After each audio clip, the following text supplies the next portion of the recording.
President Bola Tinubu says in order to achieve security and peace in the country, historical injustices that had torn communities apart must first be addressed.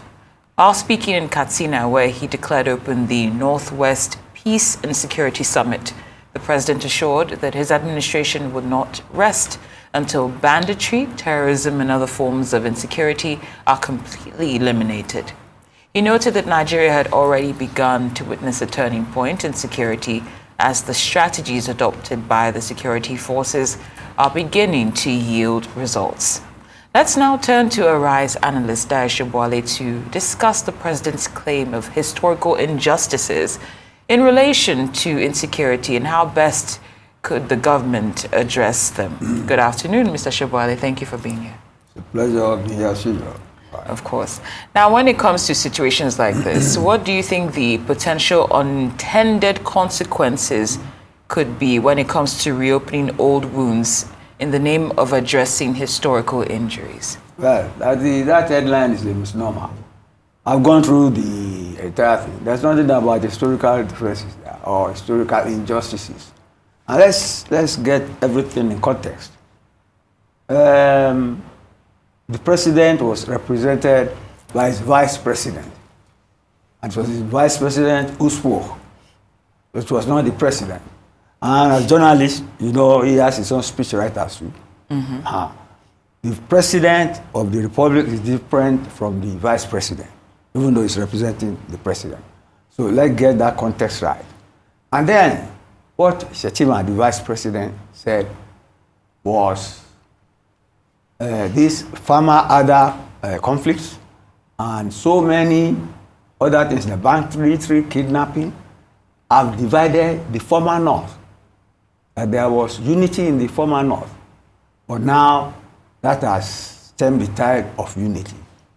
And then look at the conference itself. Look at the conference itself. It was organized by United Nations Development Program, and it's for security and peace. You know, yesterday we discussed, or day before yesterday, ILO, United Nations on child labor and school out of children, and they know. And you are wondering what we should do. And I told you the governors should do that.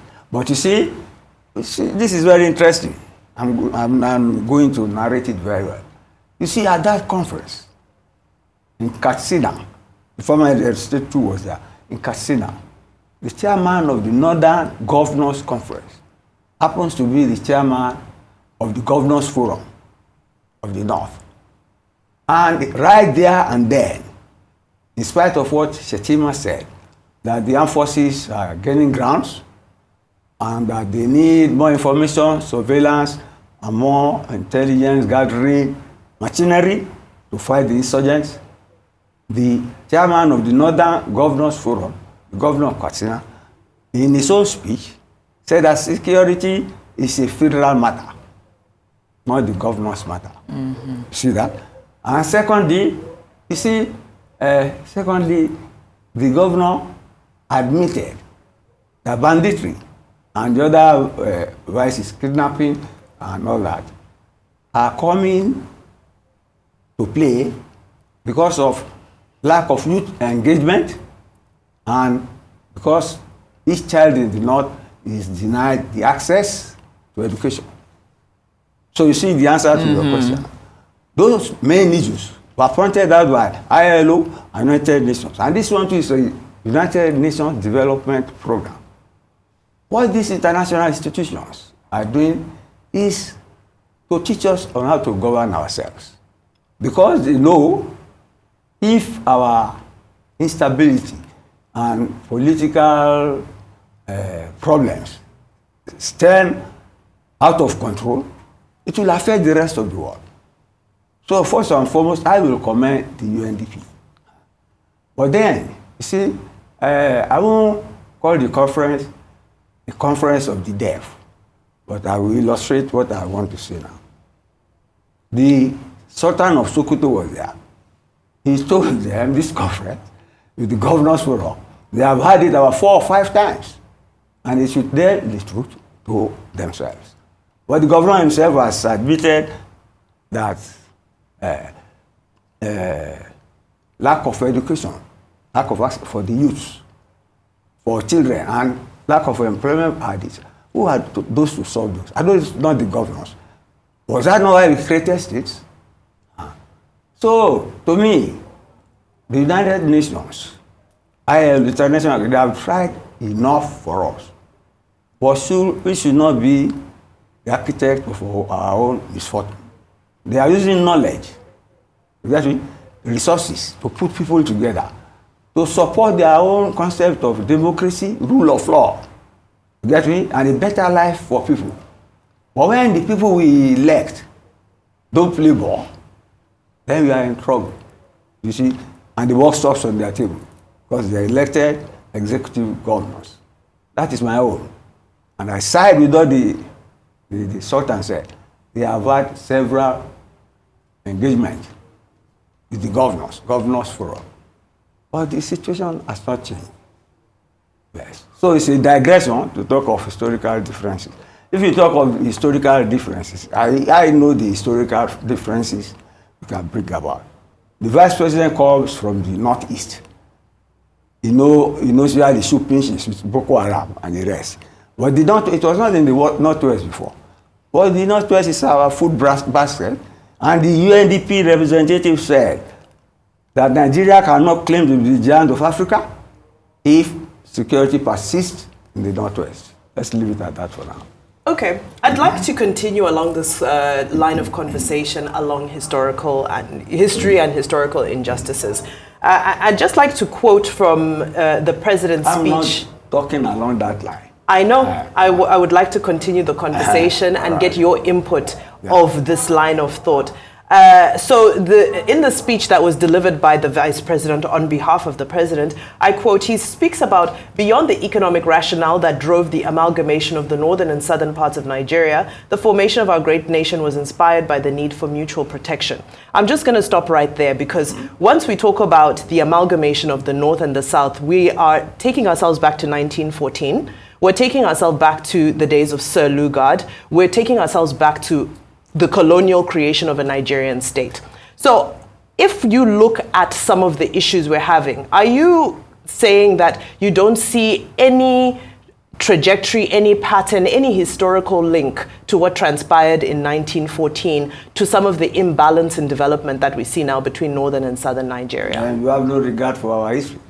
Please educate me. Because, I see, when Lugard amalgamated the north and the south, they brought people together for administrative reasons. Get me? Some say that they wanted to draw Nigeria is a mere development geographical expression.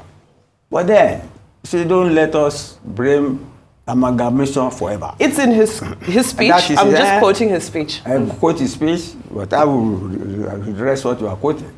You see, the amalgamation, 1940, nobody liked it. You get me? But we got independence, 1960. And we've been managing ourselves, even though we've had a civil war. But we know we are disparate people, not necessarily a nation. It was an administrative fiat. I will not dwell back. We have an illustrious history of fighting colonialism, of making our own constitution, of getting independence since 1960. It's been a long time. We should be architect of our own fortune, not misfortune. For the international community to be looking up, taking care of us, like nannies, taking care of children in diapers. Can't you see it? Can't you have been talking since.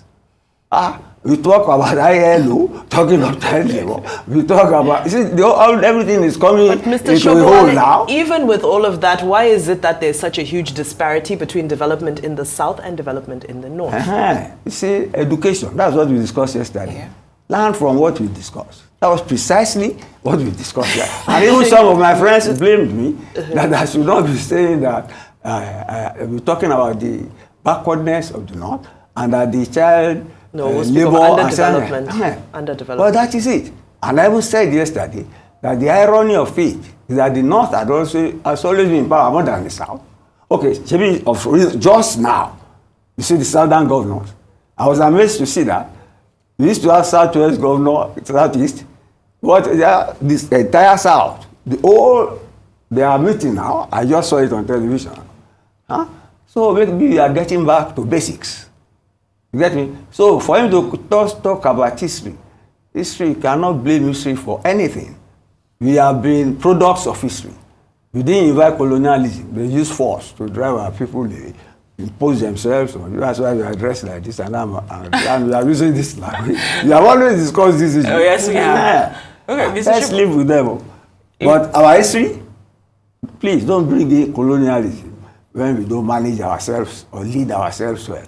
It is the UNDP now teaching us how to do these things. We have about 2 minutes, Mr. Sobowale. Yes. I know that you've mentioned that the vice was speaking for himself, even though he was representing the president. Yeah. But how do you think that how do you think this statement aligns or digresses from the views? Which statement? This statement that we're analyzing. No, I don't buy it. Okay, what elements? I read it. I'm just saying that is it in alignment with the views of the military and security experts when it comes to combating Nigeria's current security challenges, or is it a divergence from it? You mentioned your kinetic and non-kinetic. I didn't say kinetic. I didn't say. I'm asking if it's in alignment with the strategies of the military. You see, they even commended the military. You see, what I'm trying to say, without being economical with words, is that the governors have refused to accept responsibility for what is happening in their state. Do you get me? Whereas the box stops on their table. But I'm happy the chairman of the Governors Forum accepted that child labor out of school children, of which we have the bad reputation, having the highest number in the world. You see, it can be contained if there is development. And that development should come from making children have access to education and employing the youth, so there will be no banditry. Because it's when the youth are idle that they are recruited to be bandits, kidnappers, Islamic insurgents, and all that. And the vice president, as he was the governor before, he knows what is on the ground. Get me? But even right there and then, the governor of Katsina threw the ball back into his court. That the insecurity is a federal problem. Are they communicating? They're not communicating. You see, don't get it? Of course I get it. I think it's like dodging responsibility. You know what, it's a very complex issue. I think if the solution was easy, we would have found it and it would have been implemented by now. Hopefully we'll find it. Well, hopefully we'll find it, but so many different angles, and I hope all of them can be explored. Unfortunately, our time is up. You know, I still have a lot to say about the colonial era, but unfortunately our time is up. Thank you so much, Mr. Dayo Sobowale, for your contribution.